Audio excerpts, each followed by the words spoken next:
up, my dudes? Jesse Males here with BackwaterFlyFishing.com. Today's super cool. We're going to be tying a really awesome crab fly, and we're going to be using a nice product here by SightCastFishing.com. If you haven't gone over to their website and checked it out, you really should. They got a ton of really unique products on there, and I've been following these guys for a little while, and I'm super stoked to whip up some flies using these easy crab shells that they make. Now, this fly is going to have a lot of steps to it. None of them are super difficult. So I'm just going to walk you guys step by step through this. If you have any questions, leave them in the comment section below. And if you haven't already subscribed to this YouTube channel, go ahead and smash that subscribe button and hit the notification bell so you're notified every time we drop an HD fly tying video or fishing video. Let's get started. Alright guys, we're going to be tying this on a number 2 SL12. Pretty strong little hook here, and we're going for reds, we're going for perms, so we need something that's going to hold up. This fly is going to do just that, or this hook. So we're going to add a nice base of thread to this, sort of going down the bend of the hook there, just like that, and making sure we just have a nice thick base of thread. Now, first thing we're going to do is add some medium dumbbell eyes to this. And we're going to stick them right about there, leaving a little gap in the front.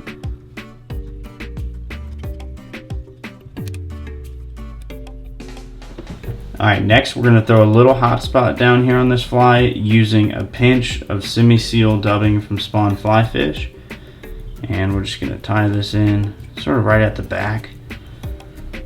We kind of want this to be a little wavy, just to add a tiny bit of movement and color right in the center of this fly. Trim that off, cover it up just like that. Now at this point we're also going to add a small 2-inch section of 30-pound mono that we're going to end up adding some tungsten beads to later. But we just need to get it in place there so we can build everything up the shank of the hook and be able to fold that back over. Next, we're going to cover a small section of this with some flat diamond braid, and this is just pearl color, and we're going to tie it in and just palmer it around, moving to the eyes on this hook right about there, and we'll tie that off.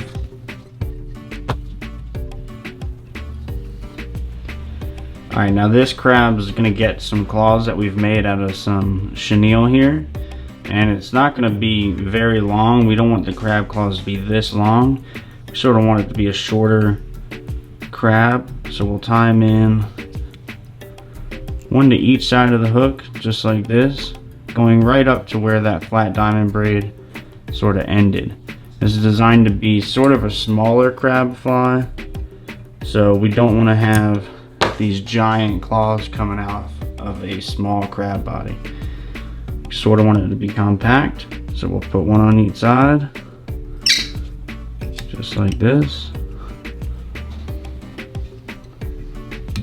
And you could sort of post these out, kind of like this, so that when the water sort of being stripped through the water, they're not legit just going straight back like that. There we go. Trim this off. Now at this point we're going to take some of the marsh legs that they sell over there at Sightcast Fishing, and we're going to fold them over like this, so we have pink coming out one side and a little bit of blue sort of on the base, and we're going to tie these in and trim them so that they're pretty short. But this again adds color and movement sort of in the detailed portions of this fly, and helps attract fish to strike it. So there we go. Just gonna put them out just like that and then trim that off. Now for this step we have some easy shrimp eyes right here that we're gonna lay on top of the fly like this and sort of tie in directly on top so that they kind of hang out, one on each side of your shank. Now you'll notice this has a long tab on it right here, and we want to cut this off so that it doesn't go up in front of the eyes there. There we go. Looking good so far. Now we'll take the rest of our diamond braid. We can tie it in. And we're just going to cover up the rest of the body of this with that diamond braid. Tie it off right up in front of the eyes.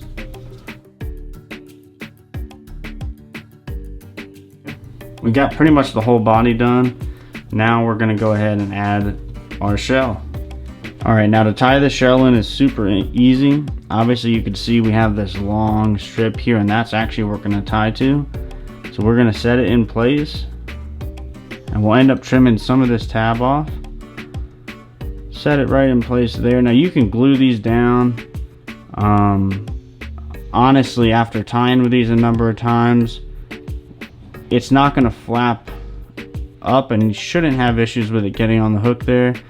But I like to put just a little drop of glue down below, hold it in place, make sure it's nice and secure. So we'll tie this in right here,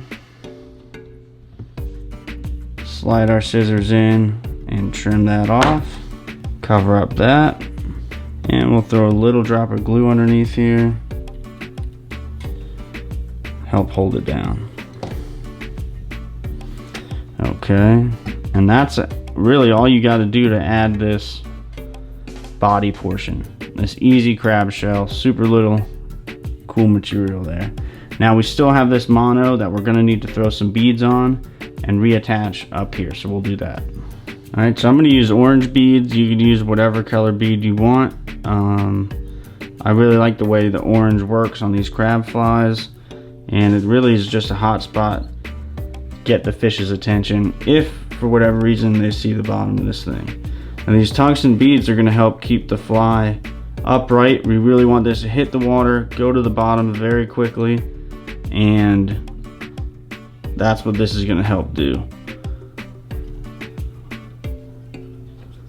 Secure the mono between the eye of the hook and the dumbbell eyes, leaving a little bit of room for these to move around. Not too much. Go ahead and trim that off. There we go. Alright, now we can whip finish. You can put a weed guard on this if you want. I'm not too worried about it. And then we'll finish it with some UV gel.